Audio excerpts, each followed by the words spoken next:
deceived. We are being corrupted.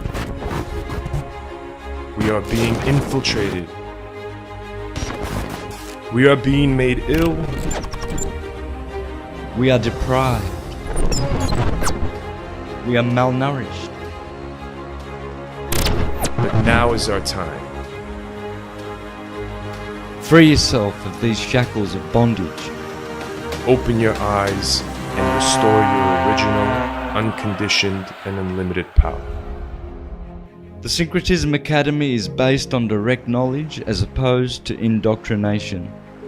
We have revived this academy, the first of its kind in 1500 years since Emperor Justinian closed the Neoplatonic academies by edict in 527 AD. The Neoplatonists of ancient times brought together and syncretized all fields of human knowledge, including health, philosophy, cosmology, and spiritual sciences for the purpose of human ascension, evolution, optimization, and to divinize humanity. This knowledge has been oppressed and persecuted right under our noses. So in this war for veracity, we have resurrected the ancient teachings to enable us to remember these truths. The Syncretism Academy will enable you to reassemble the teachings that have been withheld from us and allow us to unite them to make one cohesive field of knowledge. In the Academy, we fully understand that without body, there is no mind. That being said, it is crucial we utilize an extensive healing protocol, allowing the body to merge with mind. This provided allows the ability of ascension. Proper physical education is absolutely necessary and crucial for this development, meaning proper nutrition and physical exercise is mandatory. Our private mentors, physical trainers, and chefs give you all the tools you need to properly merge body and mind through the teachings of syncretism. When you heal the body, you heal the mind, giving you the connection to the spiritual realm, allowing you to start your ascension and regain your unconditioned godship. Paradise belongs here on earth. Now is the time to take it back. Join us. Join the Syncretism Society and allow yourself to become who you really are. Health in mind, body, and spirit.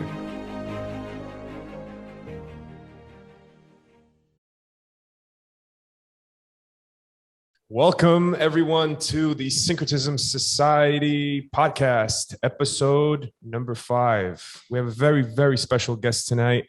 Guys, get excited. Mr. Ken Wheeler is here. Round of applause. On, please. Yes. No applause for me. I'm nobody. I kind of like being nobody. Oh, please.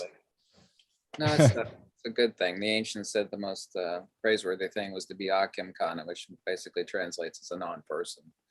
So. Oh, wow. Yep. Very, very humble of you. Lovely. Thank you very much, Ken. That's very much appreciated. I could barely stand, look in the mirror, and brush my teeth for 30 seconds. Oh, come on.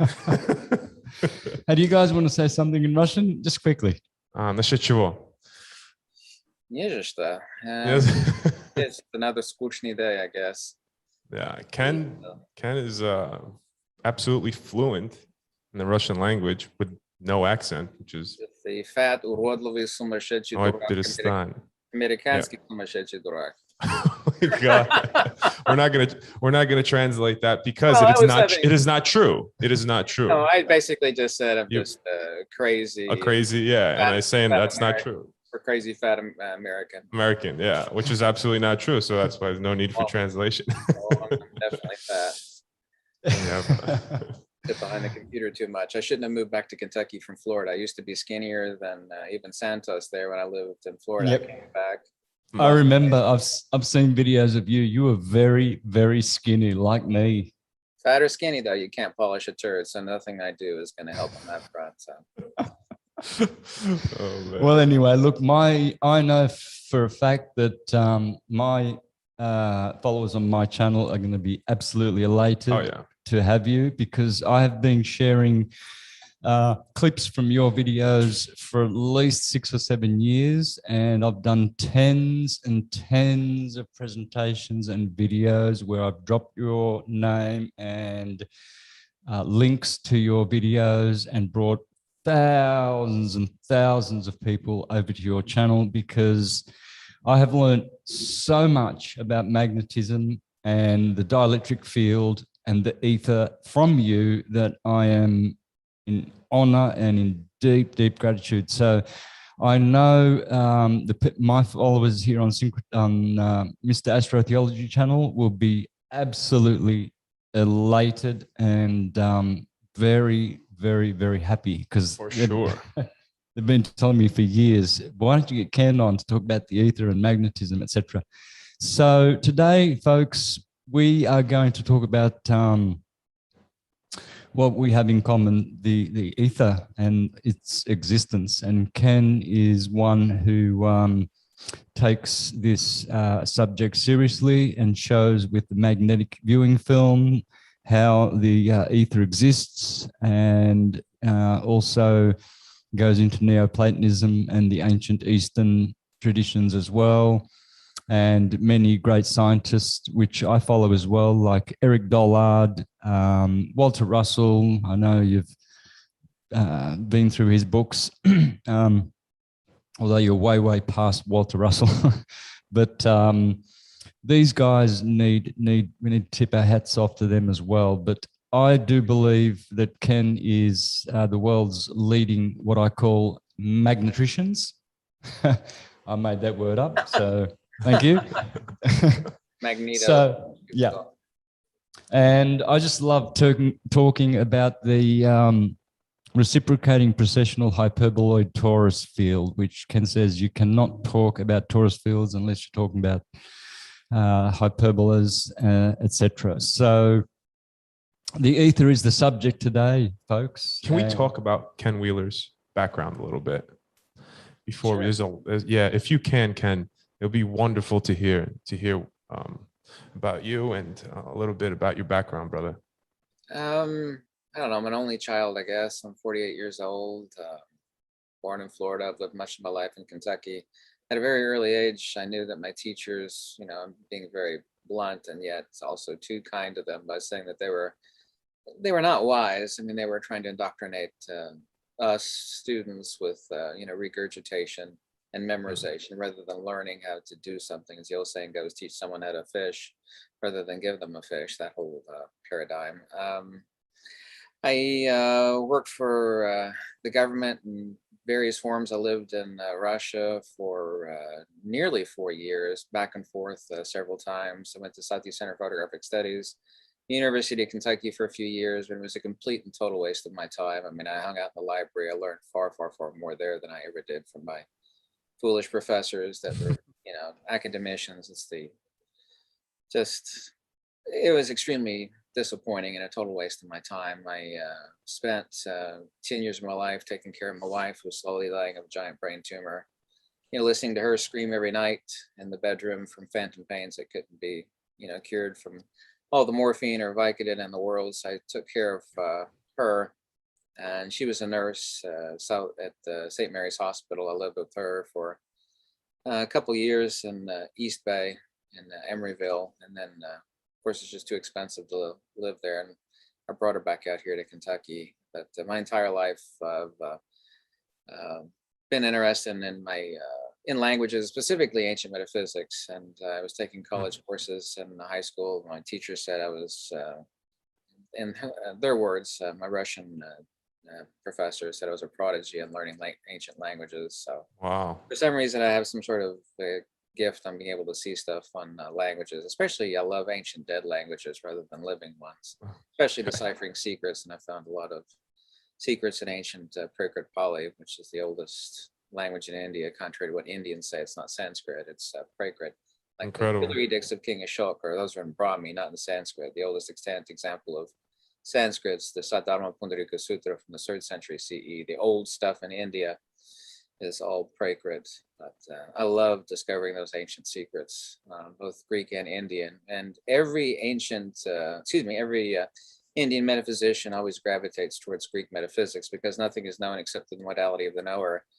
Used to be president of India, Sarvapalli Radhakrishnan, who's also too an Indian metaphysician. He latched on to Greek metaphysics, and so did Dr. Anandakichis Kumaraswamy, who was friends with his son, Ramapi Kumaraswamy, who's a cardiac surgeon here in the United States.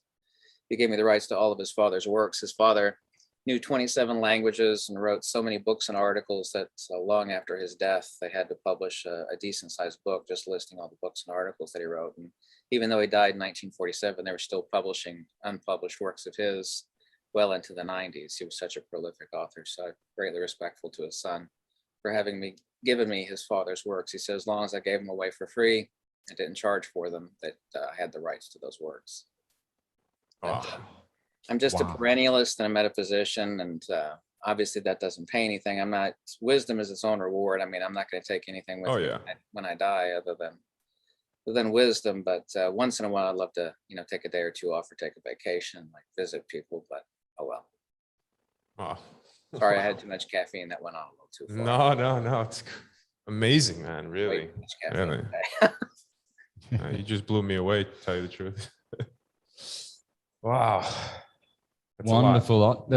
There's a lot of new stuff in there that I didn't know. So I don't attribute most of the things that I know to myself either. As you pointed out, we have to give great thanks to Walter Russell and these other people. And there's an old saying, by standing on the shoulders of giants, we're able to see further. So, vis-a-vis Dollard, Walter Russell, Plotinus, Numenius, Syrianus, Proclus, and Algus Udovinus and others, I've been able to stitch it all together, if you will, and see further. And I'm extremely grateful for that. And I never would have been able to do that without, their wisdom and insights in writing. So beautiful. And they all spoke about the ether, didn't they? All these ancients. And then all of a sudden, someone called Einstein, who, he never invented anything. He didn't discover anything. He made no breakthroughs, and he proved no theories until he came. And then all of a sudden, the ether disappeared from all of our reckoning and all of our scientific models and all of our scientific thinking. All of a sudden, there is no ether. Correct. So how did that happen, and why do you think, Ken? And how can we then prove that the ether exists? Well, everything moves in cycles. I mean, I don't want to directly attribute all of that to Einstein. I mean, atomism has been around since the ancient Greeks, and who knows before then. But I mean, this atomism is always brother and sister, or Siamese twin to materialism. So with the rise of materialism, we have atomism. And you actually also, to admit the ether, you admit to a metaphysical substrate, which is underneath phenomena. And then people then become responsible for themselves, both in this life and after this life. And it's an extremely scary principle. I keep telling people over and over again, and one thing that I find incredibly important is to reduce things into their most simple forms, such that not only it makes things clear, but people are able to understand it. There's only ever been two ultimate foundations for reality ever postulated all throughout human history, or at least the history that we know of. One's been the ether and the other one's been atomism. And atomism can't explain countless thousands of phenomena. It's just completely impossible. You can't explain instantaneous action at a distance. You can't explain wireless power induction in a vacuum. You can't explain light speeding back up again after it leaves glass without breaking the law of conservation of energy. You can't explain anything fundamentally. And of course, no branch of science has ever defined the term field. Will actually point you to the four Maxwellian field equations, which of course define a field over a vector with a period of time with a given result, such as joules, watts, volts, amps, so on and so forth, but they never actually define a field in itself, of itself, by itself. And if you're a hammer, everything is a nail. And if you're an atomist, everything is a particle. And anybody's free to look this up online. Take a magnet, for example. Everybody, I call it the cult of quantum. I don't mean that as a slander, but as a kind of a joke. They will tell you flat out that what's going on in a magnet is the emission of virtual photons. But this is not the input or output of any experiment ever done. It has no basis in reality. It's a conceptual abstraction for mathematicians. These people are not scientists, which should be the quest for truth. I certainly admire scientists, but they're not scientists in any Aristotelian, Pythagorean, or Platonic sense. They're mathematicians. And they fundamentally don't believe, nor do they care in anything that can't be counted or quantified. They've never defined a field, and they can't actually explain what we see in nature. It has to be fundamentally rational.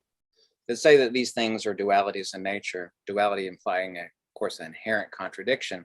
Mother Nature doesn't deal in any dualities, but the fundamental basis of quantum, and also to relativity, not my definition, but theirs. So quantum is based upon our understanding of what light is, but they have absolutely no idea what light is. They'll tell you it's a wave and a wave particle duality. And as Einstein said, he called it das Lichtquant. And Einstein's word says, well, you can't explain light by means of a wave or, totally by a particle, but together they explain light.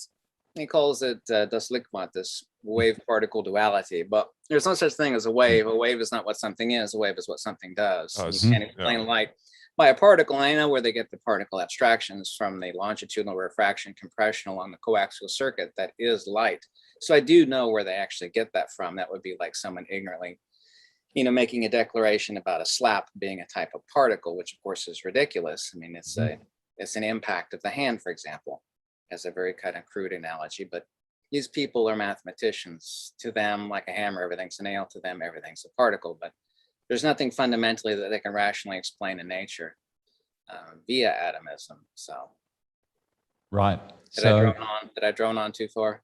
No, that was perfect. It really was. Wow. Yeah. So we see that they're trying to sell off the wave particle universe, but would you say it's a pulse wave universe? And the pulse would be, because I've seen you do on your whiteboard, I've seen you do a wave and then you've done the pulse in between the waves. So you're really showing that the universe magnetically is pulsating, or the ether is. Is that right? Yeah, in a roundabout fashion. I was thinking about 10 things at once where you're actually saying that, which is an unfortunate byproduct of how my mind works, is that I'm thinking about 10 things while listening or reading something else. But yes, this conjugate nature of the universe, the magnetic and the dielectric respectively, the torus and the hyperboloid, everything is fundamentally irreducibly simplex. I mean, it has to be. I mean, even the scientists that I have great disdain for, and along with that of Einstein. And by the way, it's very important to point out, there are 4 books written about everything that people hold Einstein to be famous for were actually stolen from 2 different people. Really, there's 3, but primarily from a gentleman called Henri Poincaré. Most of his books are free for download on archive.org. He's a very, very brilliant scientist. But all of these things, including E equals MC squared, which came from, I forget the gentleman's name offhand. I don't have that note in front of me, but that did not come from Einstein. But the stuff that people look to Einstein, oh, what a genius. That came directly from Henri Poincaré. And as Einstein himself said, the key to success, I think his exact quote is to hide your sources. So that's the quote from Einstein. Right. So the ether is there, and many experiments have proven it. Non-Cartesian pure potential. I mean, people keep thinking in terms of Cartesian, and we human beings, like fish, we have no idea of anything. I didn't mean to interrupt you. I apologize. When I catch an important train of thought, I try never to interrupt, so I apologize. We can only think like a fish in terms of water, which fish has no conception of anything other than water. We have no conception of anything, outside of time. Time ultimately doesn't exist, of course. One of the things I'd like to teach people in future videos, and it's really kind of hard to explain, is the Poincaré disk model of projective geometry. The one thing, and I'm not a new, and I have nothing at all. I mean, I embrace many parts of New Age, and New Age was coined by Walter Russell, was this holographic paradigm. And of all the things that I would, have an open mind, I do have an open mind. I would be ashamed of myself if I didn't. That is absolutely true. Is this projective holographic paradigm, and understanding Poincaré disk model of projective geometry, which is mathematical, but it's absolutely brilliant. And it's the reason why, if someone's held a ferrocell in their hand, and I made a ferrocell out of my blood, which I thought people would think would be fascinating, is that I created a magnetic holographic viewing device using my own blood, the nanoparticles in my own blood and the viewing device. As you're looking at something that is infinitely thinner than a human hair. But I mean, if you take the hologram on your credit card, for example, most people have never seen a true art hologram, and I have them. You can buy them. They're very beautiful. They're about 1,000 times more impressive than the hologram on your credit card. Well, this infinitely super thin, you take a half a drop of liquid, you smash it between two pieces of glass, and you're left with, 90% of it squishing out the sides, and you wipe it away. You see something that is 1,000 times better than a true art hologram, which itself is about 1,000 times better than the holography on a credit card. And you see this magneto-holographic projection that's absolutely phenomenal. And you understand the nature of magnetism, and then a lot of stuff becomes, explicitly clear. But I'm sorry, getting back to the ether, yes, this non-Cartesian pure potential, or the original definition of inertia, people say, well, where is the ether? Well, if it was aware, then it would be a Cartesian locus in space and time, and it wouldn't be the ether by definition. These things are ether modalities. There's no distinction between electricity, which is a hybrid, and Eric Dollar is exactly correct. And Charles Proteus Steinmetz, I believe on page 17 of Electrical Discharges, Waves, and Impulses, a man way more brilliant than Nikola Tesla, believe it or not. Even he said, and he published that book in 1915, he said all of the people involved in field theory of his day were completely confused. They completely confounded and conflated electricity. It's a compound, phi times psi equals q in Planck electrification. You could easily explain how electromagnet works if you understand that electricity is a hybrid between the dielectric and the magnetic. So, but all of these things are just ether. A field, by definition, is an ether perturbation modality. A child, of course, thinks ice is one thing, water is another, and steam is another. And human beings believe that about fields. But I mean, these scientists that I don't have much respect for, they will, all of them I have seen, will fundamentally admit that there must be a GUT, a grand unified theory, where all these things are joined. Well, of course, they're already joined. It's that human beings have the incapacity to see the connectivity of them and what they are. Ice, water, and steam are, of course, just different expressions of temperature and pressure modalities of water, obviously. So electricity, gravity, magnetism, and dielectricity are just different modalities, obviously, of one and the same thing. The ether is manifest, like a bubble, if you will. Sorry, I droned on a little too much there. No, that's beautiful. Blame it on the caffeine. I'll shut up now. So the ether is known as the quintessence, or the fifth element, because they say there are four elements: plasma, gas, liquid, and solid, which in the Neoplatonic terminology would be fire, air, water, and earth. But plasma being what they say most of the universe is plasma. Plasma would be directly coming from the ether, would it not? Oh yes, well, so would the rest of these, though. I try not to talk too much about plasma, because then I'm always drawn into the vortex of the electric universe, folks. And I actually have a friendship with a couple of the EU people specifically. And he attacks Einstein endlessly. He's got a lot of YouTube videos. He's a brilliant, brilliant scientist. He nearly got his PhD, but he wouldn't accept the hierarchy of academia. His name is Stephen J. Carruthers. It talks about the absurdity of black holes and the asinine ludicrousness of Einstein's math, which is self-contradictory. Yep. Very, very brilliant guy. I think he's a Kiwi. You might know me. I think he is an Australian. I take that back. I apologize. Which I didn't know. I heard that you're an Australian also. Yes. Okay, I did not know that. Yeah. A So lot of people asked me about you. It's like, well, I've talked to the guy once. Via phone, but I didn't know you, because everybody would ask, well, what about Santos? I said, I don't know the guy. I watched a couple of video references. He seems like a really nice, friendly, excuse the word, I was going to say cuddly there. I said that someone was just, and that's a positive. That's not a negative, because I don't look like a cuddly person. No one wants to give me a hug. It's like, who's that fat, ugly guy that looks like Uncle Fester? You got some jokes, huh? But people ask me about a lot of people. It's like, well, I don't know these people. I don't, get to travel or, mingle. I'm always very deep in books. I apologize once again. I interrupted you. Humble apologies. You're fine, sorry. brother. Sorry. not at all. I'm enjoying it thoroughly. Now, I've heard you talk about the sun as a field perturbator. That field is the ether, right? You mean our sun itself? Yes, our sun. Well, Eric Dollard has. I haven't spoken about it in the past few years in any video that I can make recollection to. Okay, so he says it's a transformer from primary energy to secondary energy, which is what I just said before, from ether to plasma, or what we know as all the other elements, correct? Correct. Yeah. Yeah, I met Eric Dollard at the Science and Energy Conference. He's an interesting guy. Oh, wow. I've learned so much from Eric as well about the sun.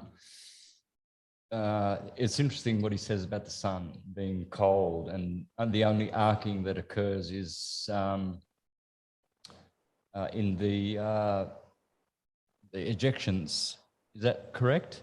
Oh, the coronal mass ejections, you mean? Yes. Yeah, and coronal also mass too is borne out by these torsional sunspots, which of course are magnetic.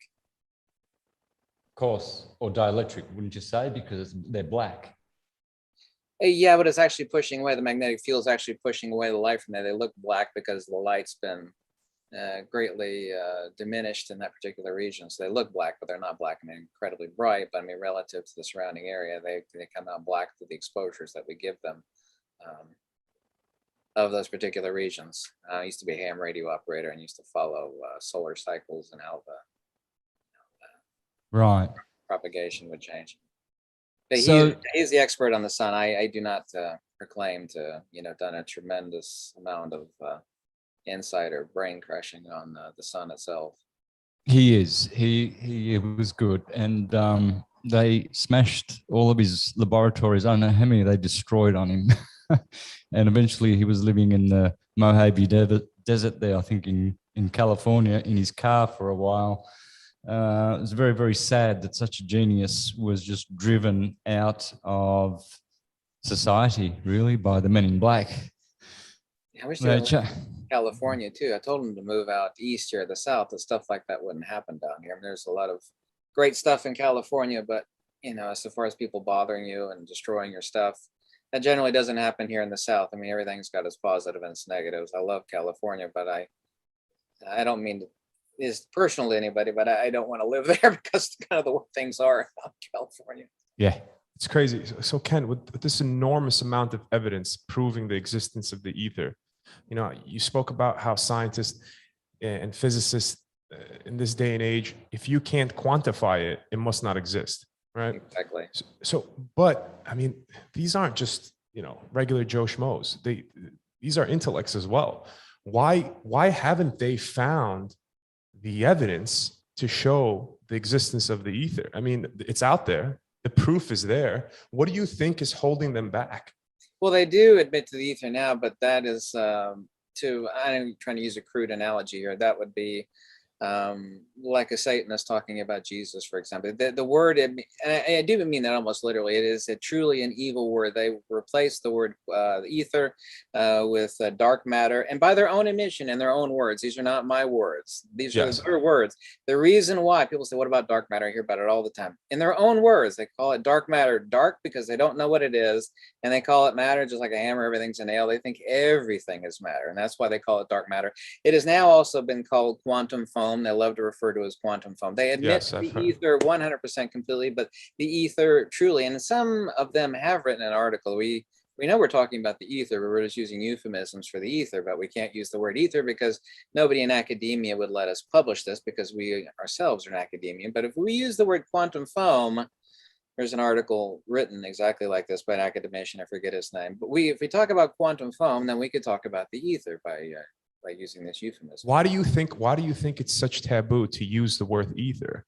It's connected with Christianity and Neoplatonic Christianity. It's connected with metaphysics, and once again, it opens up source the truth. Correct. Absolutely. It's opening up a door that they don't want to open, and they completely always perpetually refuse. It's Pandora's box. Correct. Once it's open, that's it. You can't. Only ever been two foundations. Only ever. I've asked people, said, I dare you to contradict me. There has never ever been in history two foundations for ultimate reality ever been upon anything other than atomism and the ether. There's never been any other than these two. Yep. Never has been. And you can't explain instantaneous action at a distance, IAAD. You can't explain any of this stuff. Can you tell our viewers? A little bit about that, please? About instantaneous action, please. Instantaneous. Well, there's the sun Earth thought experiment, for example. There's only two things in the universe. One would immediately vanish. How could there be instantaneous action? There's also too the EPR paradox, which has been verified by all branches of science. We'll actually call it quantum tunneling. It's the reason why and how this instantaneous action at a distance exists is that there's quantum tunneling, which does not partake of space-time, and there is they call it spooky too, and Einstein called it spooky action at a distance. And the reason why it's spooky to them is, of course, it contradicts all of their atomism. It's completely spooky to them. What they don't know, they call spooky. You know, what they Yeah, can't well, explain, they call spooky. Either that or they euphemize it, admit to the ether, and call it quantum foam, or they call it dark matter. I mean, that is literally why, their own words, they call it dark matter. Is they don't know what it is. It's dark, therefore, and matter, because everything to them is matter. Is physical, yeah. Yep, is some form of- exactly. Ask any of these people to explain how light speeds back up after it leaves glass or leaves water. Of course, everybody on this earth suffers the idea that if something has a speed, then something's moving from point A to point B. And it's not. It's an ether perturbation modality. Just as Nikola Tesla himself said, and this is his exact quote, light can be nothing other than a sound wave in the ether. Of course, we all were brought up with Chuck Yeager breaking the sound barrier, but sound is not an emission. It's a perturbation, obviously, of nitrogen and oxygen. The speed of sound, if you will, or the rate of induction, i.e. the hysteresis of the air that we call the speed of sound, changes depending on how much humidity is in the air, how dense the air is, i.e. elevation, whether above sea level, below sea level. But it's not an emission. Light is not an emission either, yet we all suffer this delusion. And when you turn on a light switch, light is emitted. Well, nothing is emitted. You know, someone's in the middle of a pond flapping their arms, they're not emitting anything. They're creating a perturbation in the medium that they're in. Sure. Nothing is emitted. Wow. Exactly. You can't So- explain the universe from Mother Nature. Mother Nature, and I've humorously said this, is kind of crude, is, you know, not a, you know, a crazy chick on crack with a bag of bumping particles. The universe doesn't work that way. It's the ether. Explaining things simply is the ether. Explaining 10 million different bumping particles and, you know, quantum tunneling and virtual photons. Virtual photons is no different than talking about unicorns or leprechauns. There's no input or output of any experiment ever done, nor is there any logic behind it. It's conceptual abstraction with zero basis in reality by their own admission. They say these things don't exist, but we call them quantum, well, they call them actually two different things, virtual particles or virtual photons, or also call them virtual particles and virtual photons. There's a third one, I forget, excuse me. Right. Even Thomas Young, the so-called discoverer of the electron, said it is not a particle. J.J. Thomson called the electron J.J. Thomson. one unit of dielectric induction. Exactly. Amazing. And people think I J.J. created Thomson. created this idea of dielectricity. It's like, no, I said the great geniuses of electrical theory, both, you know, Tesla, Steinmetz, Faraday, James Clerk Maxwell, Oliver Heaviside. These are the gods of field theory. They all said the same thing. I mean, it's not like some idea that I came up with. Right. Eric Dollard too, as well. He was, he spoke a lot about dielectricity, didn't he? And he also, too, accurately said that there's no way you can understand field theory without understanding the principle of counter space. We could call this subspace, zero space, non-Cartesian ultimate reality. I mean, science fiction's come up with a lot of different euphemisms for this, but I mean, So you talk about it as incommensurable, point non-specific incommensurability, like a magnet, for example. There is no North Pole or South Pole on a magnet. It doesn't exist. Everything is an emission from the plane of inertia. And it is not located there. It is a pressure mediation. I mean, if you were able to slice a magnet like a hunk of salami, each little slice would have a coordinate North Pole and a South Pole. Yeah. It's this dimensional S-curve that extrapolates out what magnetism is, which is, Faraday said, magnetism is a dielectric field. It's like saying ice is the cold field of water, for example, to speak of magnetism in relationship to dielectricity. And electricity is a compound of these two. And also, too, like I said, explaining an electromagnet, how it works, scientists will give you a YouTube video on how an electromagnet works, and they make it overtly complicated. But if you understand what electricity is by losing and dumping its dielectric component in counter space, the only thing that's left is the magnetic field. This is how an electromagnet becomes, you know, those electromagnets that lift up giant cars out in the jungle, for example. Explaining it becomes abundantly easy. And this is exactly what Charles Proteus Steinmetz, who was I think he was an achondroplegic dwarf. You know, he was bent at the hip, and he smoked giant cigars and hung out with Thomas Edison, working on a phone booth to dial the future in the past. I've actually got pictures of that. You know, a very, very brilliant person. He perfected Nikola Tesla's AC generator with laminated steel and other patents, and he holds more patents than Nikola Tesla does. Very, very brilliant person. Yeah, no, everyone's heard of Tesla, but no one's heard of James Clerk Maxwell. Sorry, Steinmetz, excuse me. I was about to say Charles Proteus Steinmetz. Humble apologies. Steinmetz. Speaking of the poles, I was very curious about hearing your opinion on natural phenomenon. For example, why all compasses point north. About the aurora borealis, for example, northern lights. What that might be, really, not what they tell us it is, but what that really might be. Thoughts on that? I mean, like the toroidal portals on either, toroidal portals where the actual charged particles actually enter in up at the north and up at the south. Yep. Yep. Yep. The toroidal there'd be these toroidal vortexes that spiral in, and also too explaining. Well, I don't get into that. I was talking about geomagnetic precessional torque and other stuff, and explaining, pole flipping in relationship to a gyroscope. Anybody that's played with a gyroscope for more than an hour explaining it becomes abundantly simple. Even Einstein himself, as a broken clock is right twice a day. Einstein accurately said, if you can't explain it to a barmaid in simple terms, then you yourself don't really understand it. So he was right on that. He was right on that one. This is true. I mean, if you can't explain it to a 12-year-old, you yourself don't understand it. Yeah. Mother Nature is just force and motion, inertia and acceleration. Everything's either capacitance, resistance, magnetic permeability, or dielectric permittivity. I actually grew up with superconductor sets, which are yttrium, barium, copper oxide discs, and magnets. And I think my Christmas gift that I asked for as a teenager was a Dewar flask, and I was playing around with liquid nitrogen. And so I knew this notion of superconductivity was absolutely ludicrous. It's not superconductivity, it's near zero magnetic permeability. It's like, well, Mother Nature once again becomes irrational. We have this idea of something that's different. Well, over here we have superconductivity, over here we have gravity. Well, it's ludicrous. There's no such thing as magnetic attraction. I finally figured that out. I can honestly say that I figured that out on my own with no help from Walter Russell or Eric Dollard or even Nikola Tesla. It's like, well, this is abundantly clear now as this all comes into abundant simplicity. There's no distinction between so-called gravity and so-called magnetic attraction. These are, of course, just distinctions with a difference in attribution, like a light bulb and a laser. I keep telling people, I said, what's the difference between a 5-watt light bulb and a 5-watt laser? 5-watt light bulb is nearly useless. You wouldn't even want to read a book by it, but a 5-watt laser, and I have a 5-watt laser right over here. It's insanely dangerous. It'll burn a hole in your butt, and it'll burn the back of your eye permanently and blind you for the rest of your life. Well, what's the difference? 5 watts is 5 watts. Well, the difference is in attribution. One is point source and the other one is non-point source. So we have this distinction of field incommensurability where things not only become additive in the case of a magnet, but they become multiplicative. I keep telling people that there's not a single scientist on the earth, if you put them on the spot, excuse me, sir, here's $1 million. All you have to do is explain what a magnet is. Well, a magnet is not quantitative, it's qualitative. Before a magnet becomes a magnet, it's quantitatively identical.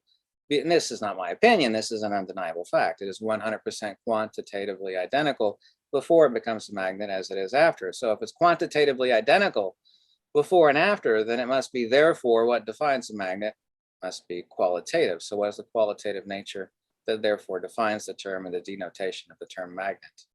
And that is that field incommensurability where things become multiplicative and then the field then therefore becomes ab extra to itself.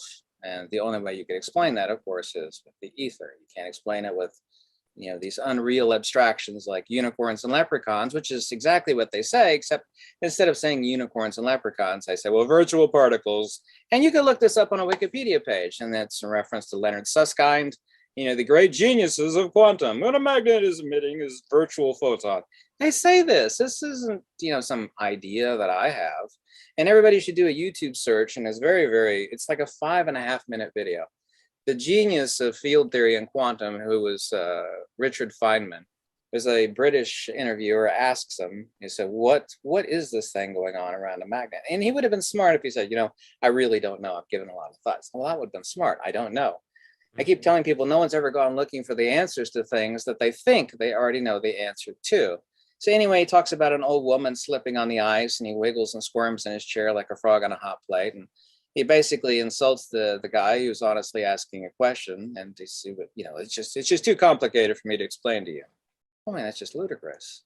It's ridiculous. Oh, wow. The reason why this guy was actually so loved, and there's a lot of videos of him online, is that the college kids thought he was the coolest thing since sliced bread. He'd show up at an interview smoking a big cigarette and a bottle of bourbon in the other hand, and kick his legs back. And he was like, man, yeah, read, all right. I'm going to drink some bourbon and smoke some cigarettes and explain quantum to you. And all the college kids just thought, man, this guy's cool. My college professor drinks bourbon and smokes cigarettes, and he wears fine suits. And he was smart. He was intelligent. I have his books, but that 5-minute video, of which there are probably 600 copies of on YouTube, is extremely telling. Anybody, that wants to know how these people think and what they truly understand should watch that video. Wow. Sorry if that's too tangential. It's a great watch. It's only 5 minutes long. Type in Google search or YouTube search, type in Feynman explains magnetism. Or avoids explaining magnetism because he can't. You can only define it. As you say, definitions are not explanations. Yeah, but if he said, I don't know, I would really... That would have been, of course. That would have been a smart answer, actually. Of course. Right. So what you were saying before about coherent light laser is multiplicative. So what's going on with... Coherence only attributional. What actually defines a laser is that it's a point source emission. And we actually had holography, which most people find fascinating. We had holography, the creation of holograms, before lasers existed. And the way we were able to do that was using a slit lamp and mercury light emissions. So then we only have to have point source emissions, because lasers don't come out as this thin beam of light, which a lot of people think. They actually have lenses that focus them into this column or beam, but a laser is actually a point source type of light rather than, and it is coherent light. Whatever. So, well, laser is light amplification by stimulated emission of radiation. What defines a laser is coherent light radiation. It's like, well, that's correct, but it's still less than a third of what light is. I didn't mean to interrupt you on that one. I actually had the train of thought in my head when you mentioned coherent light. You're fine. So you're saying point source is different to coherent light, right? Point source. No, not different. The coherency doesn't actually explain what the laser is. It is accurate in that that's the attributional nature of laser emission, whether it be LED. This is also too the reason why LED lights are so bad for your eyes. And no one has ever said, well, why are LED lights? And this has been proven over and over again. Just regular incandescent light bulb versus LED lights. I mean, it makes your eyes hurt, and it's bad for your eyes. It's not to damage your eyes. It's because LED lights are like quasi lasers. They are point source. And this is the reason why 99.9%, nearly 100% today of lasers are LED lasers. Is that LED light is quasi point source light, and it's damaging. It's completely unnatural vis-a-vis Mother Nature. But of course, they're extremely energy efficient. They don't suck much power. So there's a million reasons to love them, but there's also too many valid reasons to hate them because they're not good for your eyes. Wow. Okay, so point source is something I'm going to have to look into a little bit more. It's incredible to understand the multiplicative nature of laser light is what fascinates me. How you can burn holes through things. How you can use laser technology and Saser. I guess you could call it sound and light, sonoluminescence. But the multiplicative nature of that coherent, I guess, beam. I think you once described it as all the so-called magnets or atoms are all aligned. And so that's what makes them multiplicative. Rather than being incoherent like white light and not aligned, they are all aligned. And that gives it a multiplicative power, right? Because metaphysics and physics are not two different things. They're one thing, kind of like the head and tail of a coin. When people say, what is liberation? What is transcendence by definition? I talk about taking up attributionally what one is not. You take white light and shine it on a red wall, the red light will come back to you, right? White light upon a blue wall. And of course we say, well, this is incoherent light. Well, it is non-point source light. It takes up attributionally anything that it comes in contact with. Yes, this is the case. Well, as a red laser on a blue wall, you'll still see a red dot, right? A red laser upon any color, it still remains what it is inherently. It does not take upon itself the attribution of any phenomena that it were to come in contact with. And of course, I use the radio analogy. So what is transcendence? I said, well, how could you And of course, a ham radio operator built radios and fixed radios, and of course, deeply interested in field theory. How do you tune in a signal with no modulation? It's completely impossible. The broadcast is synonymous with consciousness. The radio, of course, if you take, and I have many radios that are absolutely identical, they will take the exact same signal and tune it differently. So we actually have individuation through the radio. This is the consubstantiality of matter and spirit. And it's a near perfect analogy. It can't be taken too far, but I mean, there's no distinction between metaphysics and physics. I mean, fundamentally, I'm a metaphysician and a perennialist interested in ultimate truth, but you find parallels on both sides, and they must be one holos, as the Greeks would call it, one true whole. They're not two different branches of science. I mean, no Aristotelian, Platonic, Neoplatonic, or Pythagorean with, over here we have science, and over here we have metaphysics. It was completely ridiculous. You study one to understand the other, and you understand this one, you understand that one. Sure. But this identification phenomenology of taking upon identity of that which you are not, the most repeated phrase in ancient Pali, the original Buddhist scriptures, and by original, I really emphasize the word original, is isakaya namisata. The body or the psychophysical is not the soul. Namarupa anatati. The psychophysical is not the soul. This false identification, this neti, this via negativa of disobjectification, theurgy, transcendence, and disobjectification are all one and the same thing, or just nothing is known except in the modality of the knower. The Indians and the Greeks were saying the same thing. All these Indian metaphysicians, the famous ones like Sarvapati Radhakrishnan, Ananda Kichish Kumaraswamy, on and on and on, were so interested in what the Greeks had to say because it was just a different take on the exact same thing. Nothing is known except in the modality of the knower. This false identity of seeing self in what is not self. And it's the same thing as gold purification. Of course, there's no such thing as gold being purified. It is extracted from whatever it is dispersed in.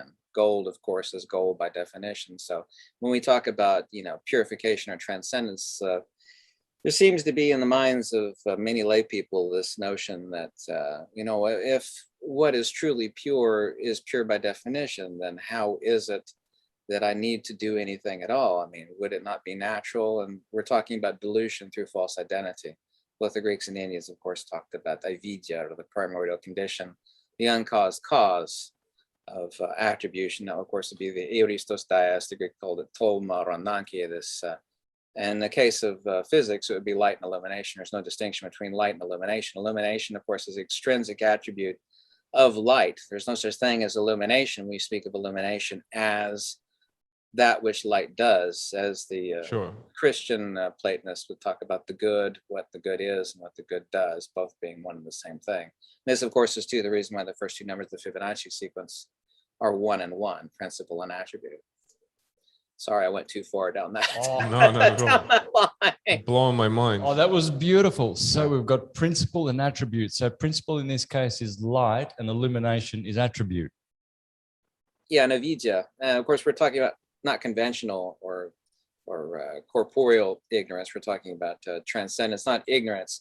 And if you actually take the word avidya, whether it be Pali or Sanskrit, or agnosis in the Greek, all these three words, if you think about it, or start out with a, meaning privative, opposite to or directed away from gnosis. Avidya literally means the absence of or away from light. And of course, that is what illumination is. Illumination is the attribute of light itself, which is directed away from itself, this uncaused cause, this primordial condition, which of course must be transcended through the elimination thereof, where no further false identity can be enjoined. True extraction of gold, of course, is no gold is purified. And using that gold analogy, in ancient metaphysicians love to talk about gold in relationship to the soul. Gold is never purified as extracted, obviously, and purified in the sense that it is made more and more concentrate, where you only have ultimately gold. Right. By eliminating what is not gold. This neti, obviously the self is never an object to be witnessed, nor can it be. I mean, the only means of this disobjectification methodology is objective negation. And we can't, of course, get there by thinking our way out of a thinking box. I mean, obviously, I would never infer that, nor did any ancient metaphysician. It is, a transcendental methodology, obviously, so we can't, people try to think and think harder, and they're burning the wood between their ears. It's like you're trying to escape a thinking box by thinking, and that obviously can't be done. So, it really, really confuses them when you actually talk about this objectification. The original word of meditation, and in the case of Japanese is Zen, and Chinese is Channa, and Sanskrit it's Jhana, and Pali the word is Jhana, and the root word for Jhana is Jati. It means to burn. What you're doing is you're burning away all objectivity, leaving pure subjectivity. Just neti. The Greeks called it apophatism, the via negativa, and the Pali, of course, it's anatta. And I've been debating these Buddhists for so long, not that I'm trying to get on a tangent of talking about Buddhism. I said, well, if Buddhism is logical consistent, we could both agree with that, even the people that I disagree with. So yes, it is logical consistent. So you would not need to say, this is not the soul, that's not the, you would just say, followers, there is no soul. Boom, end of story. But there is no such passage. This anatta term is a via negativa method. Rupa nata, veda nata, sankara nata, vinya nata, isabekave, namarupa anatati. The followers, the psychophysical is not the soul. These 22 things are not the soul. I mean, why would you even point that out if there was no soul, obviously? So, Suvimuta Chatasana Bhanam, of course, the most paraphrasable core of original Buddhism. And Buddhism is no different than Advaita Vedanta or any other form of transcendental metaphysics. Suvimuta Chatasana Bhanam means, nirvana means the thoroughly liberated chitta. And this word in Greek is nous, in English or Latin, it would be spiritus sanctum. This is the axis mundi of the one noun that is vimukta from false identity. What you're removing, of course, is the primordial attribute of, seeing self and what is not self. Why does a woman cry at a sad movie? Well, she's not in the movie. She's not connected to the movie. She didn't pay for the movie to be made. So why does anybody, suffer over that which they are not inherently connected to? Sure. Metaphysics and monistic metaphysics vis-a-vis the Greeks and Indians doesn't have to be that fundamentally hard, but all these, these countless guru over the millennia have complicated it, and you have to pay, and you have to, it's fundamentally simple.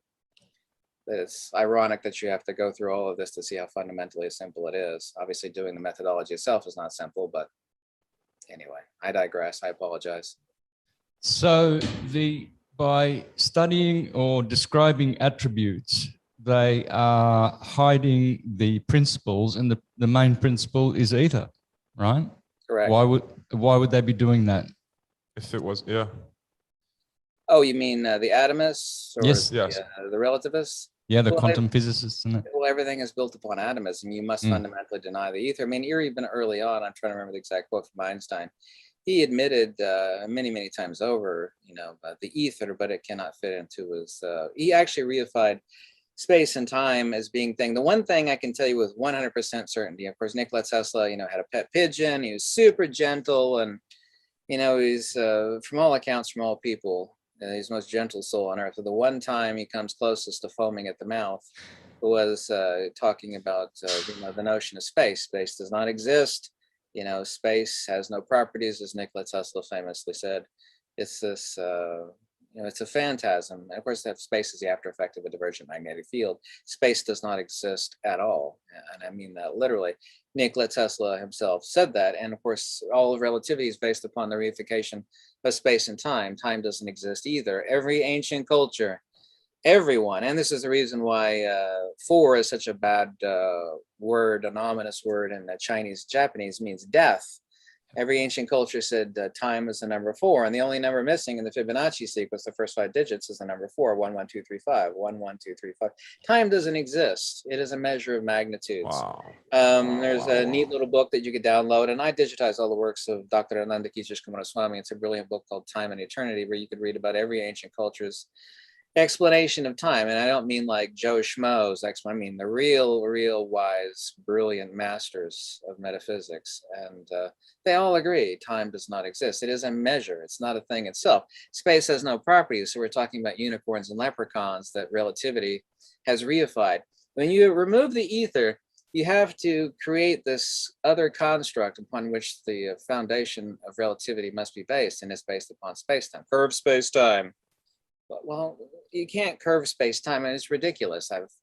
I don't want to make a crude analogy. I've kind of humorously said it's analogous to bending. Well, I don't want to say that. It's kind of a funny funny little thing that makes people remember stuff. You know, you're talking about bending things that don't exist, like bending unicorn horns or something. There's no curved space-time. Time is a measure and space doesn't exist. Space has no properties. Nikola Tesla himself said this over and over and over again. He said that it cannot act upon anything because it has no properties whereby which or through which it can act upon it. It's like a notion of emptiness. Emptiness is not a thing. It's a qualifier of something else. Something is shunya or empty of something else. Space has no properties. I've got a quote from Tesla that someone said to me is not really his. I wonder whether I'll read a portion of it and You whether confirm or deny you it, can yeah. confirm that it is or not. Where he says, only the existence of a field or force can account for the motions of the bodies as observed, and its assumption dispenses with space curvature. All literature on this subject is futile and destined to oblivion. Correct. Accurate quote. Yep. So are all attempts to explain the workings of the universe without recognizing the existence of the ether and the indispensable function it plays in the phenomena. So I have someone, I won't mention his name. It's a guy, well. Yeah, don't mention his name at all. He's got a YouTube channel and Thanks. Yeah. he one of not his worth things it. is the ether doesn't exist. It doesn't exist. It's been proven that it doesn't exist. And I read this to him and he says, Well, he's a nuclear physicist, so he is a, yeah. So yeah. And he said that Nikola Tesla did not write this. So He did. he did. yeah. I've seen more than a few fake Nikola Tesla quotes, but that's not one of them. Here's another one from Nikola Tesla about Einstein. Einstein is a beggar dressed in the purple robes and made a king using dazzling mathematics that obscure the truth. Here's another one from Tesla. The theory of relativity is a mass of error and deception, i.e. these ideas violently opposed to the teachings of great men of science of the past and even to common sense. He wrote a poem that's called Fragments of Olympian Gossip. He loved dinner parties, being invited to rich folks' dinner parties. And part of his poem from Nikola Tesla given in his own voice to the dinner parties. This is a fragment of it. Too bad, Sir Isaac, they dimmed your renown, meaning Isaac Newton. They dimmed your renown and turned your great science upside down. Now a long-haired crank, Einstein by name, puts on your high teachings all to blame. He says matter and force are transmutable and wrong the laws you thought were immutable. I am much too ignorant, my son, for grasping schemes so finely spun. Wow. Wow. Who was that again? That was Nikola Tesla reading his poem to a dinner party of rich folks that he was invited to. He loved going to rich dinner parties. The poem is called Fragments of Olympian Gossip by Nikola Tesla, written about Einstein. Here is Nikola Tesla again. My conclusions differ from Einstein and to that extent tend to disprove Einstein's theory. My explanations of natural phenomena are not so involved. He's really, really nice. Not so involved as his. They are simpler, and when ready to make a full announcement, it will seem that I have proven my conclusions. Relativity is a beggar, Tesla says, wrapped in purple robes who ignorant people take for a king. The theory, he says, of Einstein wraps all these errors and fallacies and clothes them in magnificent mathematical garb, which fascinates, dazzles, and makes people blind to underlying errors. This theory is like a beggar clothed in the purple, meaning purple nobility, for whom ignorant people take for a king. Wow. Oh, also to say in the presence of large bodies, space becomes curved and is equivalent to stating that something can act upon nothing. I, for one, refuse to subscribe to such a view, Nikola Tesla says regarding space reification vis-a-vis relativity and that of Einstein. And lastly, last quote from Tesla regarding scientists of his time, which have become corrupted as well in reference to Einstein. Today's scientists have substituted mathematics for experiments, and they wander off through equation after equation, eventually building a structure which has no relationship to reality. The scientists of today think deeply instead of clearly. One must be sane to think clearly, but one can think deeply and be quite insane. Yep, I've used It's that true. quote. There's another quote Wow. from someone else that said that insane asylums are actually full of very, very brilliant, intelligent people, but they're in insane asylums for a reason. Wow. This Yep. is true. I know a person that ended up in an insane asylum, and he was one of the most brilliant, intelligent people ever, but he was quite literally insane. Right. Who was that? Oh, I don't want to give his name. It's a person I knew. He's very, very brilliant, but he's one of those people that can't see the forest for the trees. Right. They have all the math in front of them, and they have their PhDs hanging on the wall, and I have nothing against that. But I mean, they can't think sanely. These Yeah. people reify space and time, which have no reality. Time is not a thing, and space has no properties. And they build a structure of atomism which can't explain Mother Nature. Either that, or it's a completely fantastical ridiculousness, which violates Occam's razor of simplicity. Mother Nature, as I've humorously said, as a dreadlock wearing chick with muddy feet and a hemp skirt, she doesn't have a calculator. The only thing she deals with is pressure mediation and force of motion, inertia, and acceleration. She doesn't deal with magic particles and space reification. It's completely impossible. It's contrary to logic, common sense, and it's completely contrary to Occam's razor of simplicity, for which Mother Dixie- Nature must be divinely simple. We can't complicate Mother Nature and make her out to be a crazy chick with a PhD and bifocals and a calculator. It's ridiculous. Of course. No. Pixie farts and fairy dust and unicorns. Is what you say. Just to make people laugh, I say that. But Well, you get me rolling around in the room laughing every time. you gotta throw some sort of humorous stuff on there, otherwise it doesn't catch people's attention. Yeah. For sure. So, Ken, with your magnetic viewing film, you're obviously showing that the field is there, which is the ether. You are showing how the hyperbola, the white light, is radiating and divergent centrifugal light, and the black light in your viewing film is converging centripetal. And so, as Walter Russell would have put it, radiation and gravitation. So that's coming from and going back to the ether, correct? Yeah, the plane of inertia thereof, which is the lowest pressure mediation that exists between the geometries of the toroid and the hyperboloid, respectively, the magnetic and the dielectric. As we always see this bright line, whether it be under the magnetic viewing film or whether it be underneath the ferrocell. Of course, we're looking at constructive and destructive interference. Also, too, where you see the crosshatch between constructive and destructive, we actually see, if you look really close, little pinpoints of light, and you're actually looking at an electrical circuit of light coming out into your eyes, rather than just the regular bright lines. They're actually bright little points where they actually intersect. So we actually have something different than constructive and destructive interference. But Right.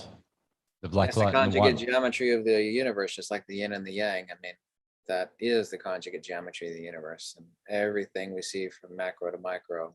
Okay, so is this sound first or light first? What is it? The black and the white light that we see in your ferrocell vids. What is this? Sound, sonoluminescence, sound and light, or just light? Just light in that case. Where we actually see blackness, we're actually seeing the dielectric. And where we see light, we're actually seeing constructive magnetic. Where we see black, we're seeing constructive dielectric. And of course, there's a reason why we actually see this black portal, if you will. Everybody says, oh, it looks like of course, no one's seen a black hole, obviously, but this science fiction thing that they have in their head from watching all these science fiction is like, oh, this looks like a black hole, and it does look like a vortex dip, and it is a vortex dip towards the plane of inertia, towards counter space, which exists. And the plane of inertia is something else that needs to be spoken about when you talk about the reciprocating positional hyperboloid torus fields.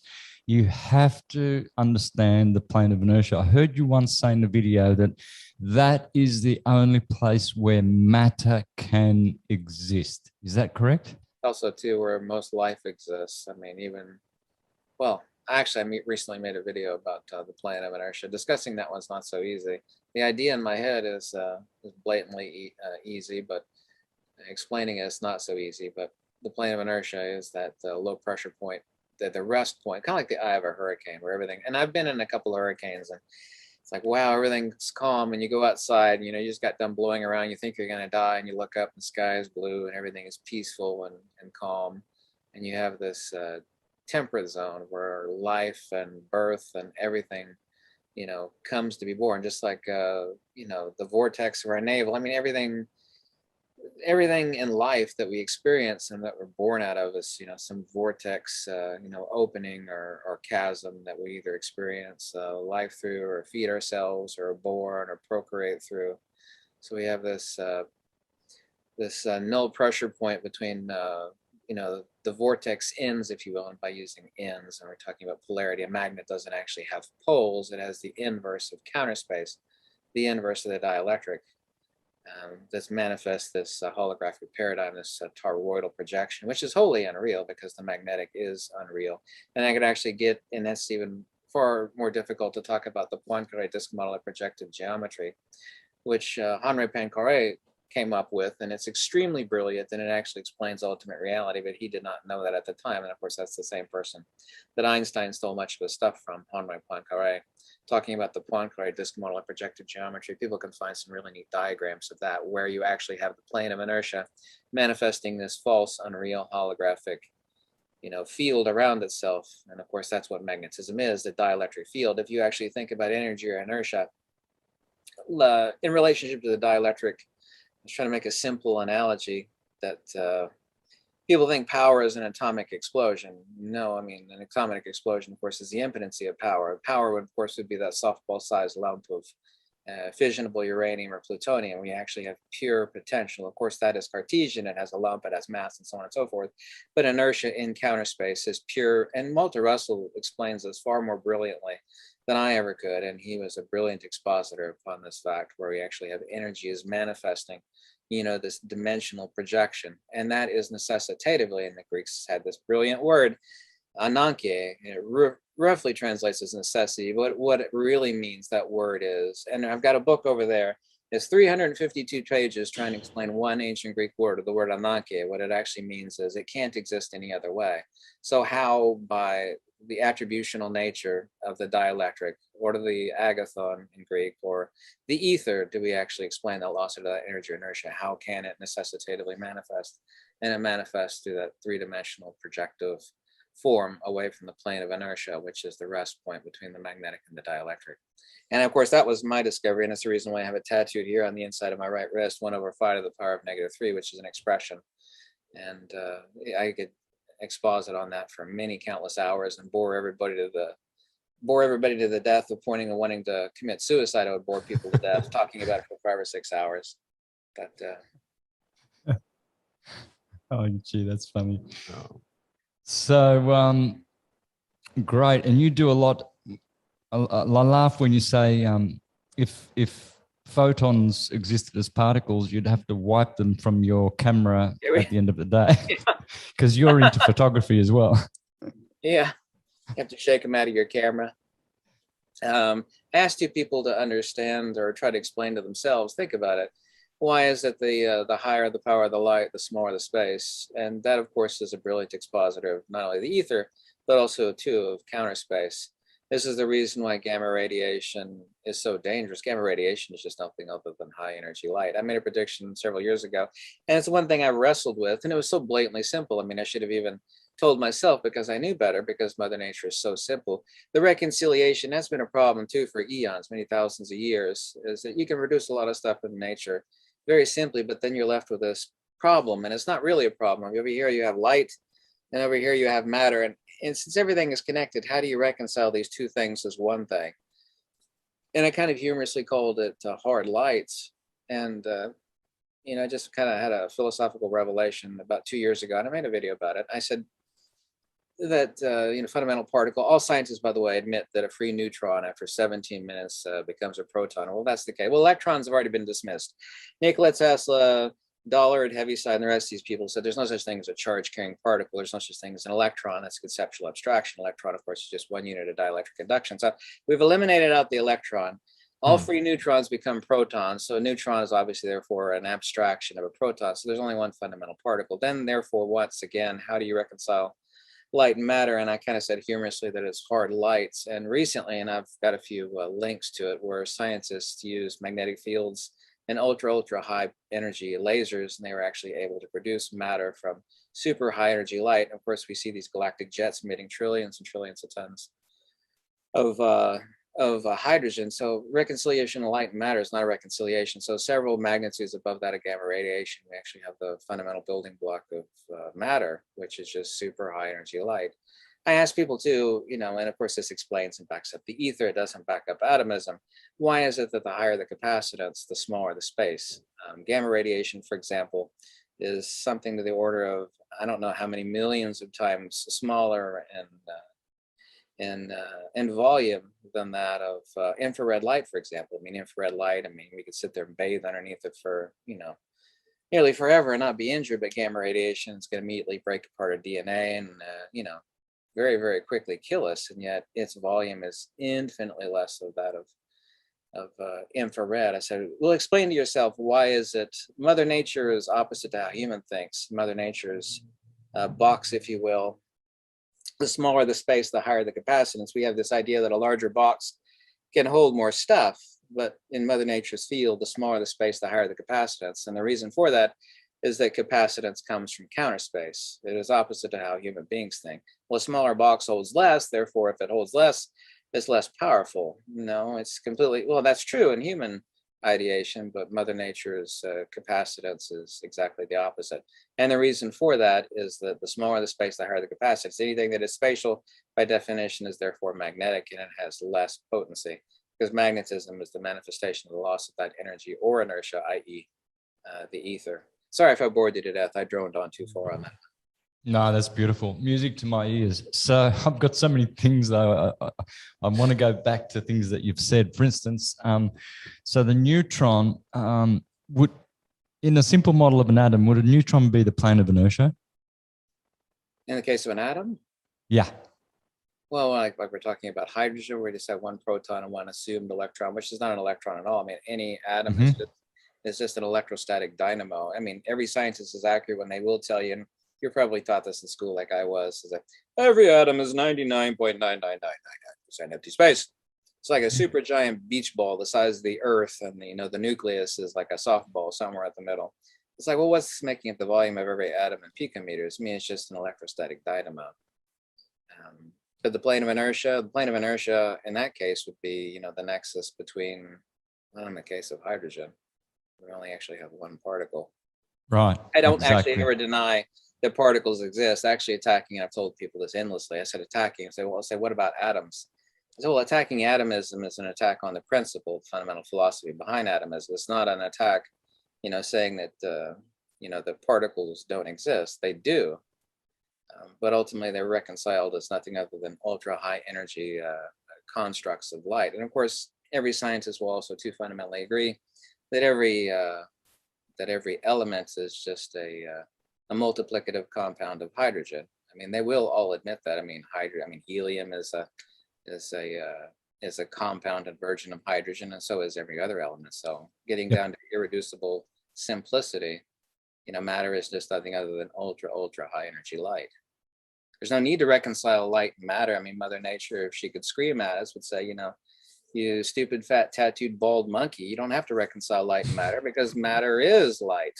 It's just super high energy light, way above that of gamma radiation. And recently that's been proven. So most people would say that physical bodies are low vibrating light rather than high vibrating light, wouldn't they? In relationship to the animus, because of course we have a matter body, but I mean, this radio of ours is being animated by a different principle that is ab extra to, is consubstantial. The signal is consubstantial to this corporeal body. Obviously we have the spirit and the soul, just as the signal is not the broadcast. If we tune in like radio frequency 88.9, we think we're listening to the signal. We're not. We're listening to the broadcast. The broadcast is an interpolation from the radio and the circuits and the high band pass filters, just like the radio in your car. You could take any signal and change the bass and change the treble, change, you know, this and that, and make it sound radically different. So that's not the signal. That's the broadcast. That's the consubstantiality, of course, of the radio and its transistors and whatnot. And that would be the same thing of this physical body and the empirical consciousness. You know, there's no purification of the physical consciousness from any branch of metaphysics. It is consubstantial to this body. It means it goes no further than that, just as the broadcast can't go any further than the radio. Yep. Because it has a beginning in time, and as every branch of metaphysics says, something has a beginning in time, has an end in time. You can't purify, you can't polish the turd. And I keep pointing that out to people. You're trying to polish something that fundamentally cannot be polished. Right. And of course, you have to give definition to what liberation or transcendence is by definition. This disobjectification, if identifying as the radio, like when you brush your teeth in the morning, like I do, that is not who I am. Yisakaya Namisata. Right. So with the viewing film, we see light. We see the black with the white light. One is magnetic, one is dielectric. What component of sound? How is it? Is there any way of measuring or the sound? Obviously, you can't hear it, but is anyone doing this? Is anyone discovering the sound component of magnetism? Or Yeah, that would be. We could talk about the sonoluminescence of light, depending, of course, the frequency and the amplitude. That would be the geomagnetic precessional frequency, also called the Lamore frequency. The median Lamore frequency is 52.4 megahertz, million cycles. And so, yes, and there lies a whole other universe of secrets and of light that I will not even feign to have said that I've spent an enormous amount of time crushing my brain over. But yeah, I know what you're referring to, and goodness knows what wonderful windows that actually opens up for our understanding of this universe, and also too of bettering humanity or bettering our connection with other people, and so on and so forth. For sure. I saw your quote unquote anti-gravity device that you built, and it was working. I could see that it was slightly working, but you suggested there that the way to manipulate anything in matter is to be able to manipulate the electromagnetic retardation or electromagnetic precession of the toroidal field. Is that correct? Not in relationship to that particular device. That's actually uses two quadrupolar magnets, a pancake coil, a watch battery, and a copper reflector. It actually feels like you're, I'm trying to think, like you're holding something, and you see you have a really fluffy blanket, which is easy to push down. For example, you're holding something in your hand, and you're slightly dropping it against a very compressible, fluffy blanket. I mean, there's not much power there. I actually got that idea from a guy who used to work for Skunk Works, building black projects. And I thought along those lines. I've built 3 prototypes. One of them I give to my dad. He plays with it all the time. The little toy.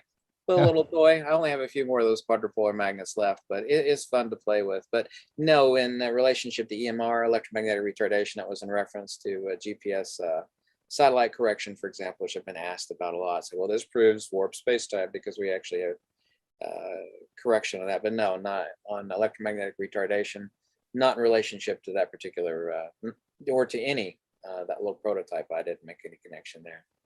Right. So have you gone any further along that line of electromagnetic retardation and how you can use that to manipulate, I guess, matter?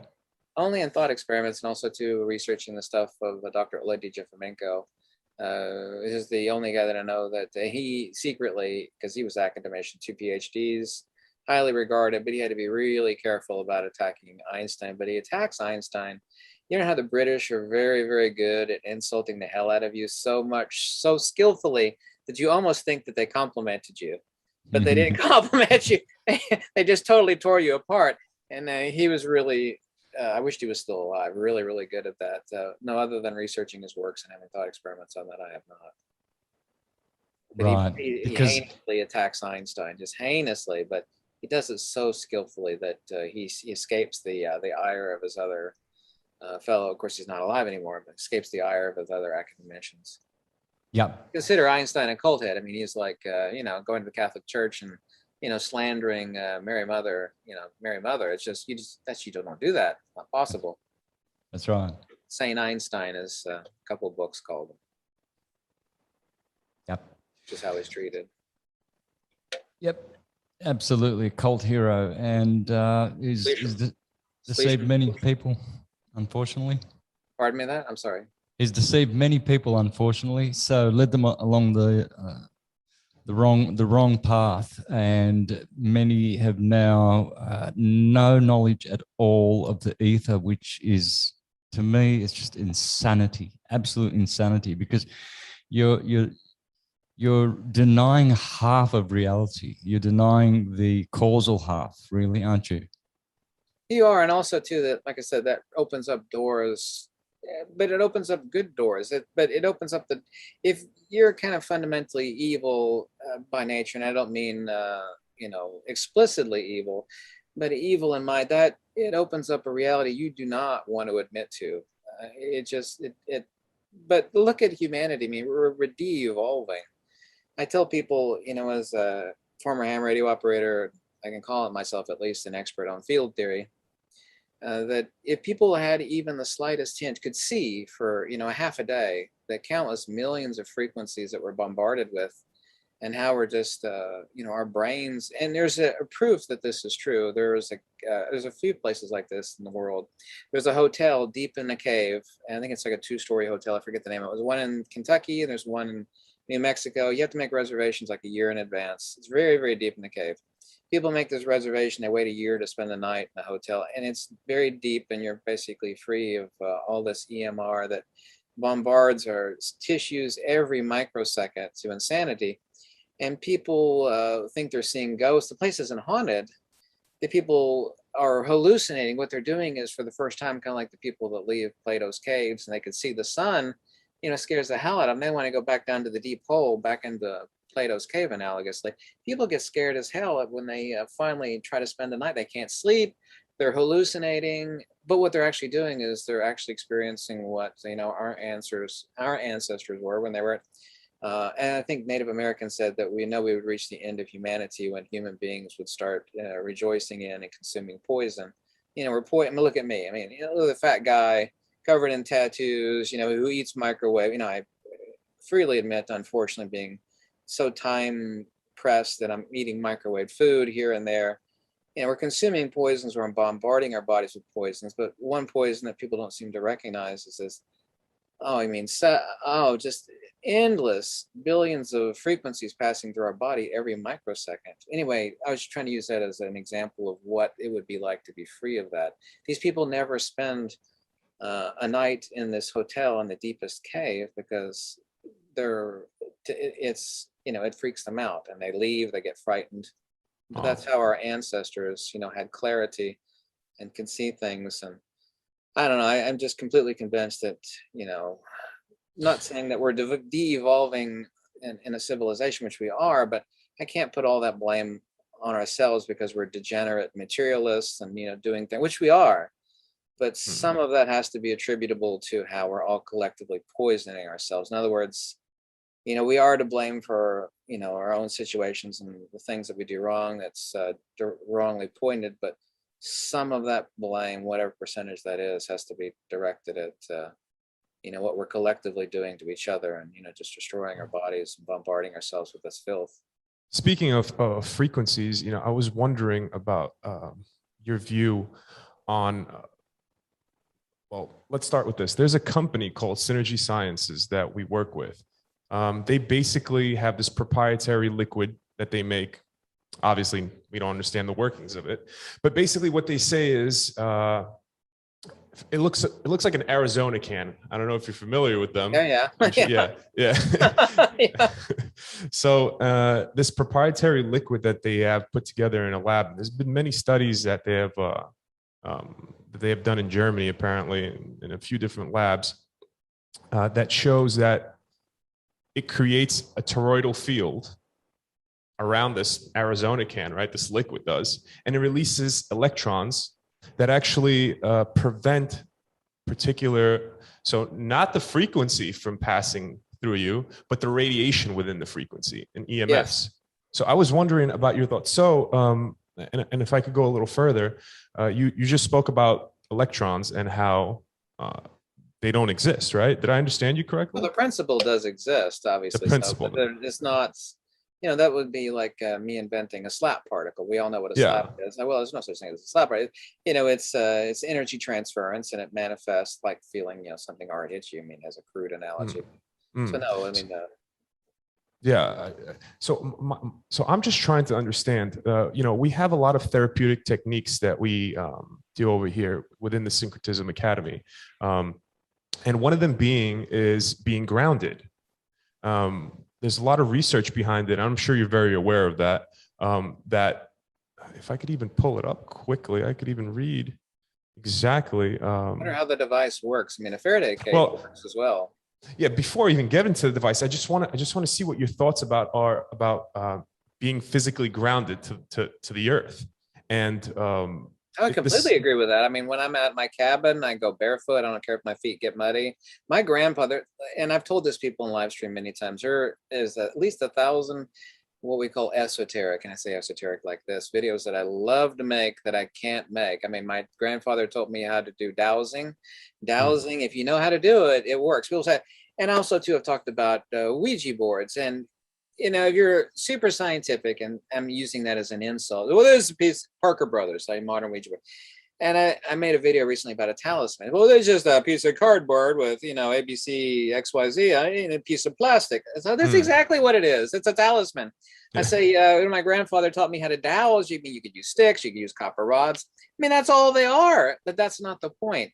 The talisman is a focusing device. It's a focusing device of the consubstantial nature of what we truly are. We use that as a talisman. The true, of course, when we think of a talisman, we think of, some sort of object you can put up, it's brass or gold. Oh, look, it's a talisman.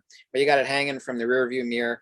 That's our current idea of a talisman. But the Greek definition of a talisman is as a device through which we focus our energies and we do things. And I have, and this has happened several times. Last time it happened was about 9 months ago. I needed this part desperately. I couldn't find it, couldn't order a replacement. I spent, stupidly, hours looking for this stupid part. I said, what the hell am I doing? I know how to do this. I have copper wire all over the place. I bent up some dowsing rods. It took me less than 2 minutes to find it after that. That was after 6 hours of looking for the damn thing. Wow. But if I made videos like that, well, this guy's crazy. Yeah. Yep. Yeah. I mean, well. Or Dr. Dent is one last story in this. I can make a video about this. I've hinted at it before. Dr. Nandakiji Kumaraswamy was given the rights to his works by Rama P. Kumaraswamy, and you could look him up. He was the son of Dr. Nandakiji Kumaraswamy. I talked to him on the phone. He's a friend of mine, gave me his father's works. There's a guy named Fenimore. He's a brilliant metaphysician and perennialist. He's a well-known author. He said Rama P. Kumaraswamy came into the dreams of both me and my wife. We both had the same dream, and we were told to, no one would believe me if I made a video about this.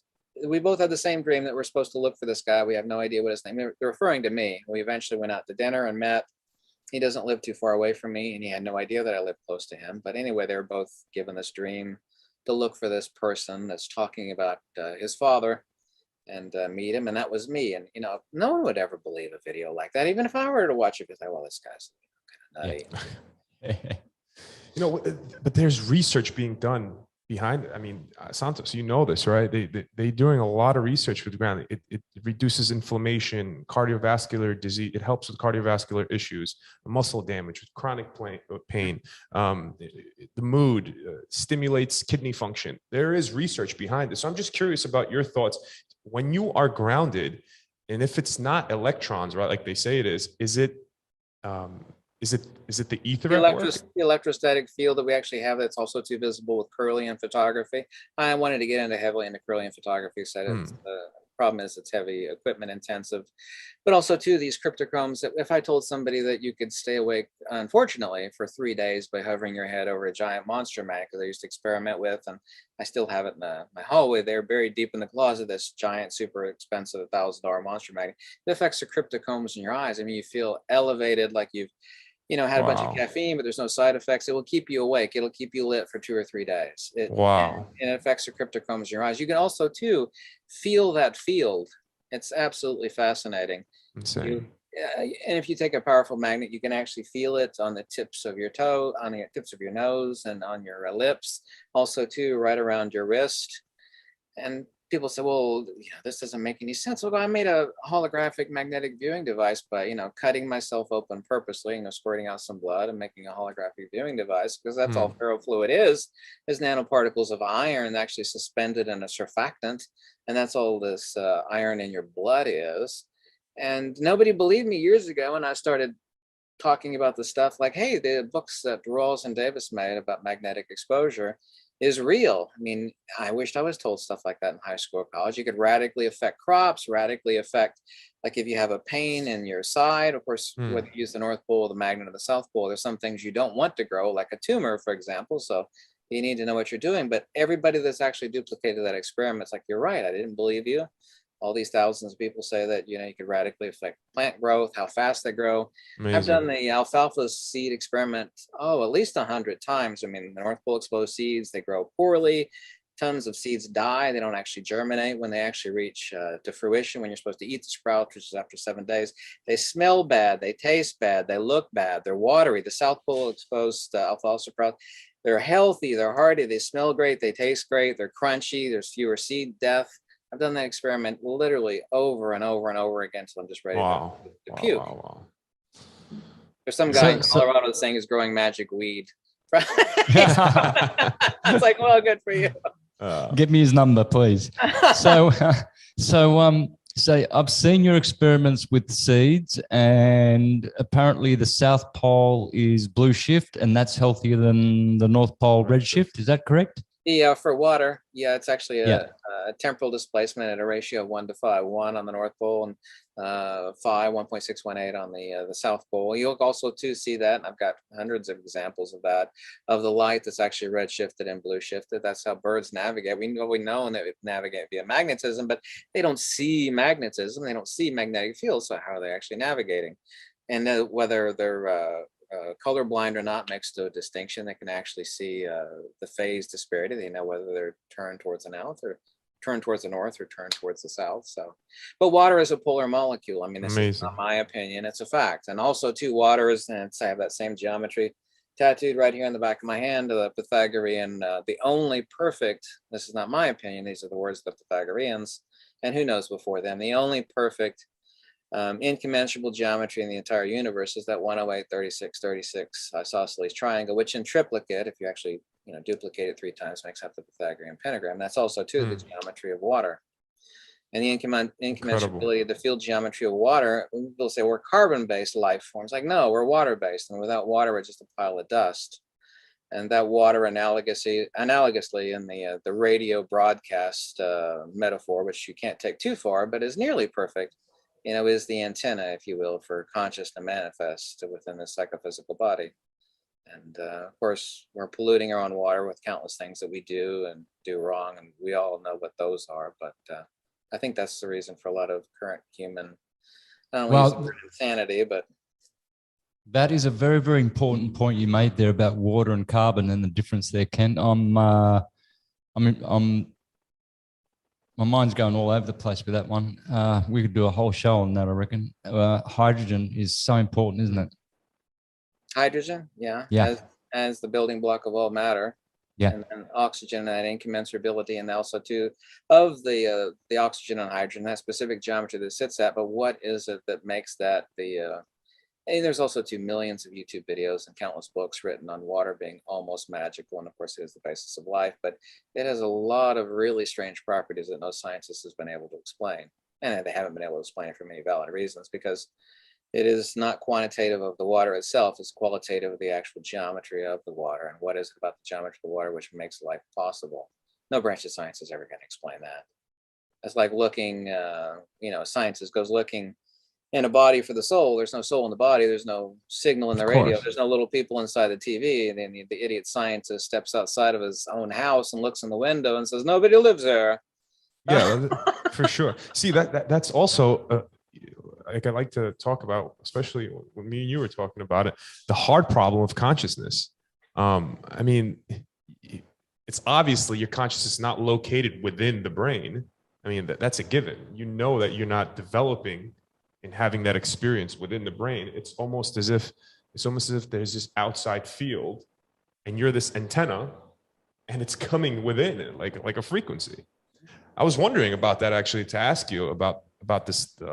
Scientists are having this big issue, which is the hard problem of consciousness. They can't figure it out. They can't figure out why we experience this first person. It's non-local. It's non-local. It's not there. Just as there is no. You look at a map, there's the North Pole and there's the South. Well, they're not there. Well, sure there is. I got an magnetic film. I could say there's an. Well, you can't. It's not there. It's not a location. It's not a topos, a specific Cartesian coordinate. There's a north pole. There's well, you can't. You can't separate it because you separate it, you'll have now a whole new magnet over here, north pole, so north pole over here, north pole and south pole, and we're dealing with incommensurability. And God, lordy, defining incommensurability is not easy. That is, by the way, this is a direct quote that we can attribute to true Pythagoreans. One of the very few is that the one and only secret of the Pythagoreans, the true secret, is the definition, meaning, and implication of incommensurability. It is the one secret for which a man was killed. He was drowned out on a boat. I forget his name, escapes me right now, for spreading out the secret of incommensurability, the secret of the Pythagoreans. Wow. One secret. And essentially, that secret uncovers the ether, and the ether is one of the eliminating of it is one of the biggest lies of humanity. That really this show really needed to be done. Oh, yeah. We really Most needed to talk definitely. about the ether. It's, to me, it's just the alchemists of old and the Neoplatonists, how much they loved the quintessence and spoke of it as though if you knew of it, even if you just knew of it, you were godlike. Your mind was expanded. It was just the most amazing gift. So Nailed it. Yep. Definitely. Yeah. Ken, I don't know how you long? are. I don't know how you are on time. I don't know how much time we have with you. We're running 90 minutes. We don't want to take up too much of your night. No. It's okay. It's okay with you. You tell me when to cut it off, what to extend. It's all fine with me. You tell us. You tell us what you're free with, Santos. Well, I'm good for. We could always do this again.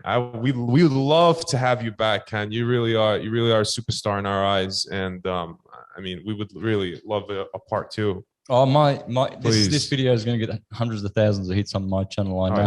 For sure. Because of you, not because of me, because I haven't done anything. I'm nobody. No, it will be directly because of you. Ken. Definitely. Everyone, I think every second video, if I don't mention Ken Wheeler, I'm not directing people to a place where they will learn about the ether, magnetism, electricity and dielectricity are three field modalities that I learned from Ken Wheeler. The thing is, we need to see this. I think those videos that you've made, Ken, are a treasure. People need to see how you can show the red shift and the blue shift. How you can see the dielectric black light and the white light. People need to understand this. This is the fundamental mother nature that you talk about. Very simplex, very simple. Once people learn this and see this with their own eyes, this is why I always mention your channel Theoria Apophasis, because there people's minds will be expanded. Because if you've ever gone to school, like Ken said earlier on in the show, the boring professors, they were just running around in circles and not teaching you anything. Because they teach you the wrong model. Walter Russell smashed the atomic model in Atomic Suicide. Once you see the correct model, which is the reciprocating processional hyperboloid torus field, your mind opens up. You begin to understand that there is an ether. Something happens to you. You become intelligent. Both Ken and I love intelligence.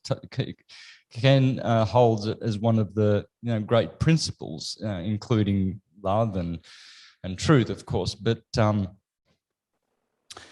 everything's either the ether or the privation of the ether. This thing that we call space doesn't exist.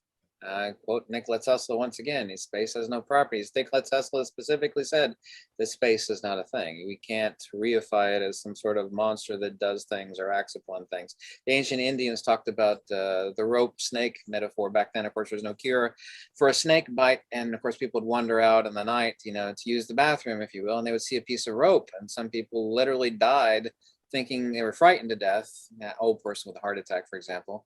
Looking at a piece of rope, thinking it was a snake. They're about to get bitten and suffer horribly. How can that which does not exist act upon other things. It is Sure. not a thing in itself. Neither is a shadow. Space is no different than a shadow. Shadow doesn't exist. Shadow is a concept reification of the absence of light. Same thing with emptiness. Emptiness, space, shadow, chaos, all these things are conceptual abstractions that human came up with that Mother Nature has never heard of, never created, and has nothing damn well I to love do this with. guy. These things do not exist. They do not exist.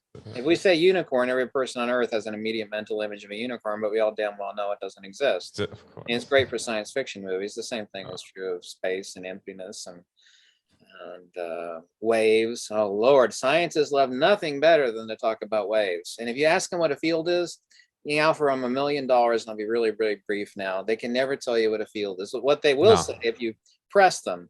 So, well, there's $1 million in a line. Well, they're lines of force. Well, force is not a thing. Force is done by something upon something else. So we're talking about an action in a crude Yeah. sense. Yep. And Yep, they're not absolutely. lines. They came up with those lines by seeing constructive and destructive interference, by looking at magnetic lines of constructive and destructive interference. But this is not a thing. I mean, waves do not exist. So waves, space, emptiness, and shadows and chaos, these are all exactly one and the same thing. These are concepts that have no basis in reality and have no connection to Mother Nature. What was the five again? Space, waves, emptiness, shadows, and chaos. There we go. Chaos. There's a few others actually, but Wow. those are all the exact same thing. And time, excuse me, most importantly, number 6, Time. Time. Time does not exist at all. Exist. Yeah. Yeah, exactly. Old man Kronos. So It exists conventionally, but it doesn't exist ultimately. Something that No. partakes of time, partakes of mass and magnitude. Yeah. Every ancient culture said time was the number 4, and that's the reason why Fibonacci sequence, i.e. the Pythagorean sequence of true, people love to say golden ratio, but they say golden ratio. Well, explain the golden ratio. I have no idea. It's just golden ratios, like beauty and nature. It's like, well, you know, that's superficially, that's accurate, but you still don't know what the golden ratio makes implicit mention to. What does it actually have any ultimate meaning? And Yeah. it's a proportionality of 1 to 5, because phi is 1. Phi is the 1 is 1 is to phi. And this is the reason why 1 over phi to the power of -3 equals totality from the, that's the Pythagorean secret, by the way, hidden in Plato's Republic 509D to 511. That would take hours to explain. Yep. So Wow. Yep. I won't get on that topic. Wait, but Ken, promise us one thing right here now, please. One thing. What's You're that? gonna come back on. Only if you want me to. I mean, other people like, is that All right, I'll take that as a yes. pretty boring. I won't drink as much caffeine next time. No, and actually, you know, it'd be great if we could line up a bunch of questions too by Yeah. some of our viewers. If you could do that for us, Ken, that would be magical, buddy. If we could get some questions answered from our viewers, it'll be really something For special. sure. Yeah. For Oh, sure. There's- whenever you want. I love talking. With you two kind gentlemen. Thank you, sir. We just want to thank you again, Ken, for joining us. It was really something special. Sending blessings your way, my friend. Really, yeah. I think our time is.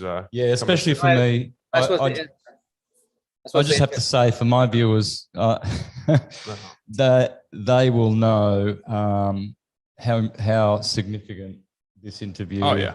is for me. It really is a pinnacle of. I'm nobody. Definitely for my nobody. channel. I really mean that. I'm No, nobody. you're just I a should've humble dug man, but you are somebody. And But what you're teaching and what you have is a treasure. It is a treasure because people there will expand their minds. Divine magnetism.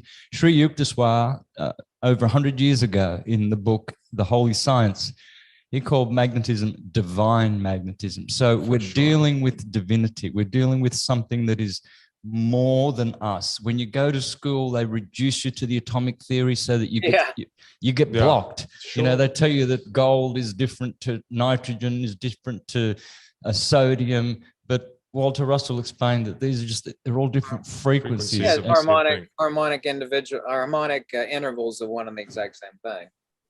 And they do that deliberately so that you can't go past a certain point. You can't grow in your knowledge of physics. So when you go to everything. They know what they're Sorry. doing. They pigeonhole everything. Well, over here we have magnetism. Over here we have gravity. Over here they're all one thing. Mother Nature. it's all one thing. Yeah. Yep. So I didn't mean to interrupt you. I apologize for that.